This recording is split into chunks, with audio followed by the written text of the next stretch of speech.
कुतुब मीनार, आप सभी लोग गए होंगे? मुझे नहीं लगता कोई ऐसा भी होगा जो कुतुब मीनार नहीं गया होगा।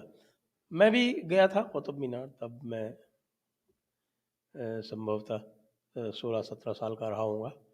और उस समय मैं इतिहास में बहुत रुचि रखता था और जहाँ कहीं भी जाता था वहाँ नोट्स बनाता था, वहाँ जो कुछ भी लिखा होता था उसको ध्यान से देखता था। तो आइए सब्सक्राइब कीजिए, साथ में लाइक तुरंत कर लें। और आज दिल्ली हाई कोर्ट ने नोटिस जारी किए हैं आर्कियोलॉजिकल सर्वे ऑफ इंडिया को कि जो कुतुब मीनार का जो कॉम्प्लेक्स है, कुतुब कॉम्प्लेक्स जिसको बोलते हैं, उसमें जो 27 हिंदू और जैन मंदिर हैं उनका जीर्णोद्धार किया जाए। देखिए, इस कॉम्प्लेक्स में एक मस्जिद है जिसको कहते हैं क़ुव्वतुल इस्लाम मस्जिद।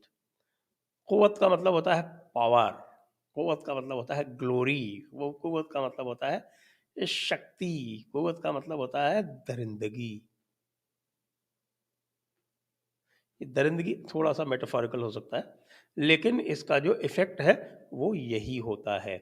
और ये क़ुव्वत जो है ये बहुत ज़रूरी है दिखाई जानी। आप कुरान को रेफ़र कर लें, 9.120, 9.123, और साथ में फ़र्ज़ है जिहाद। और जिहाद जो कि फ़र्ज़ है वो जिहादन कबीरा, ये है 25.52, जिहादन कबीरा, जो बड़ा वाला जिहाद है, जिसको कि अनबिलीवर्स यानी काफिरों के खिलाफ किया जाना है।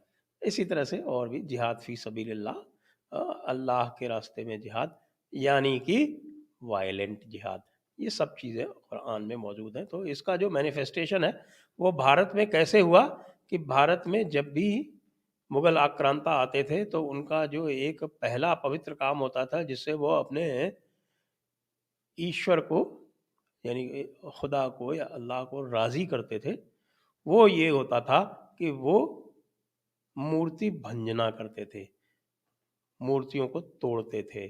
और यदि इतना समय नहीं होता था तो मूर्तियों का अंगभंग कर देते थे, उनके चेहरे विकृत कर देते थे।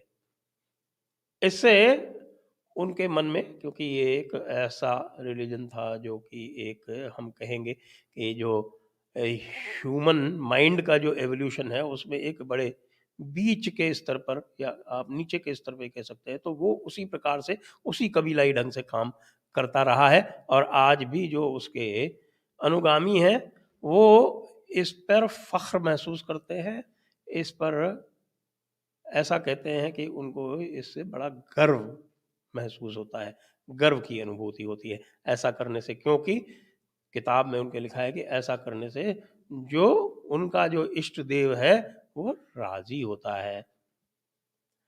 तो खैर, मैं आज इसकी जो है वो तुलना नहीं कर रहा सनातन धर्म से और अन्य धर्मों से।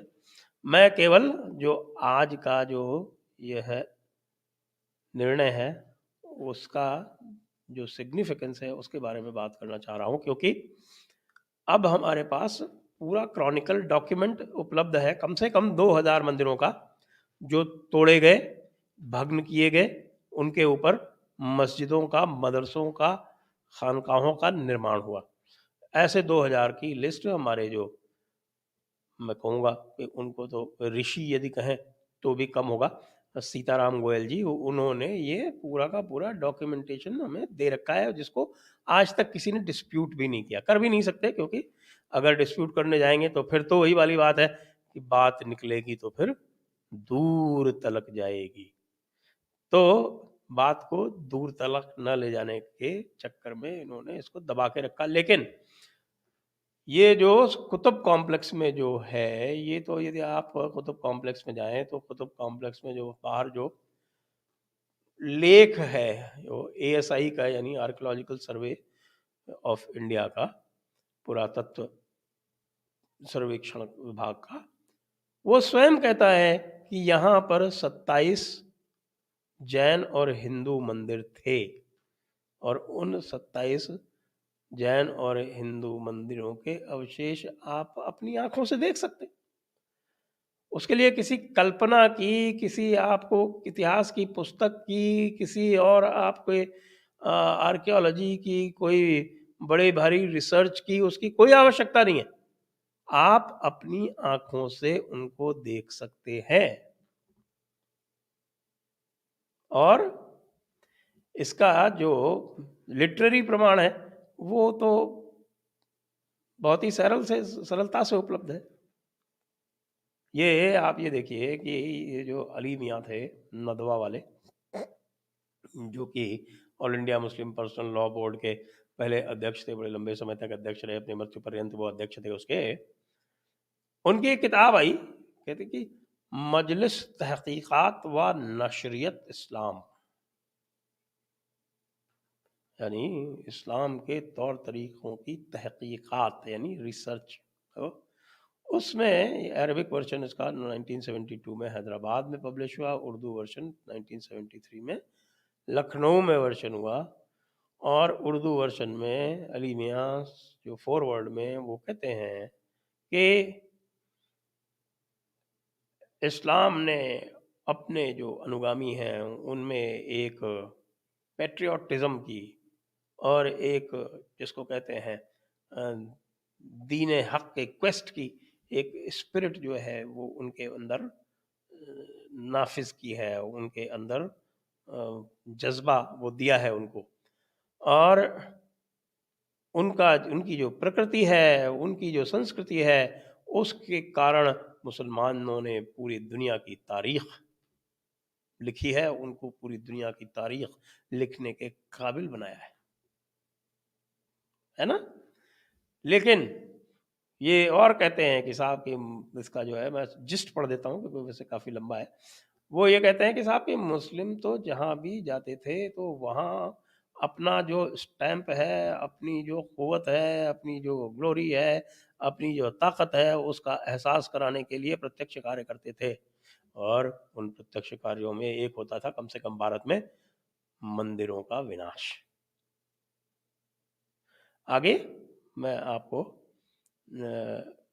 सीताराम गोयल जी ने जो लिखा है वो कहते हैं कि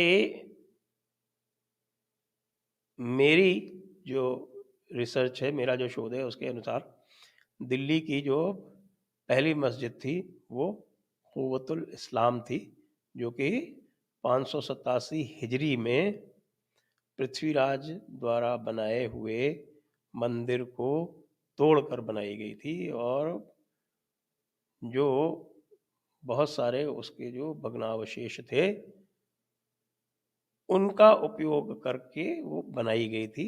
और जब वो 592 हिजरी में गजनी लौटा तो उसने एक बहुत बड़ी मस्जिद बनानी शुरू की। जब वो जब गोरी यानी 587 में कुतुबुद्दीन ऐबक ने ये 587 हिजरी यानी 1192 में, और जब वो तो गजनी से दोबारा लौटा 592 हिजरी में, तो गोरी शहाबुद्दीन गोरी के आदेशों से वो एक बहुत बड़ी मस्जिद उसने बनानी शुरू की। और फिर जब वो शमसुद्दीन अल्तमिश राजा बन गया तो उसने इनके दोनों तरफ सफ़ेद पत्थरों की चुनाई करवाई और उसके एक साइड पे उसने एक बड़ा टावर बनाया। और वैसे ये टावर की भी एक कहानी है कि ये पहले से था, उसने सिर्फ इसको अडॉप्ट और अडेप्ट किया और इसके ऊपर कुछ और मंजिल ऐड कराई। इसका नाम पहले ध्रुव स्तंभ था। तो ये लिटरेरी एविडेंस है। बाकी मैंने आपको बता दिया कि आप जो बाकी एविडेंस है जो आप स्वयं आगे जाके देख सकते हैं। और इसके अतिरिक्त जो और एक लिटरेरी एविडेंस है, स्वयं इनके इतिहासकार कहते हैं, ये एक कुतुबुद्दीन ऐबक का इतिहास लिखते हुए हैं। ये है किताब है सैयद अहमद ख़ान, अलीगढ़ मुस्लिम यूनिवर्सिटी के प्रणेता, उसके संस्थापक और दो कौमी नज़रिया के एक बड़े प्रणेता, एक बड़े जिसको कह सकते हैं पायनियर। वो किताब लिखते हैं असारू सनादीद असारू सनादीद में ये कहते हैं कि ये 1847 में पहला, 1854 में इसका दूसरा एडिशन और तीसरा 1904 में। और इसमें इन्होंने कुतुबुद्दीन ऐबक के बारे में लिखा है कि ये जो आयरन पिलर है यहाँ पर जो आप देखते हैं कुतुब कॉम्प्लेक्स में, उसके बारे में पहले लिखा है। और फिर उन्होंने कहा कि साहब कि राव पिथोरा ने इस स्तंभ के निकट एक मंदिर और एक किला बनवाया और उसके आंगन में यह स्तंभ खड़ा हुआ था।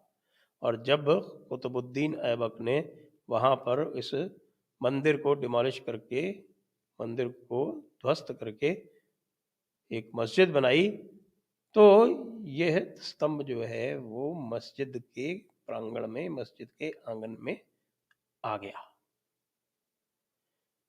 फिर कहते हैं कि मंदिर था राय पिथोरा के किले के पास में, बहुत प्रसिद्ध था, और 1200 बिक्रमी में यह बनाया गया था, corresponding to AD 1143 and AH यानी हिजरी 538।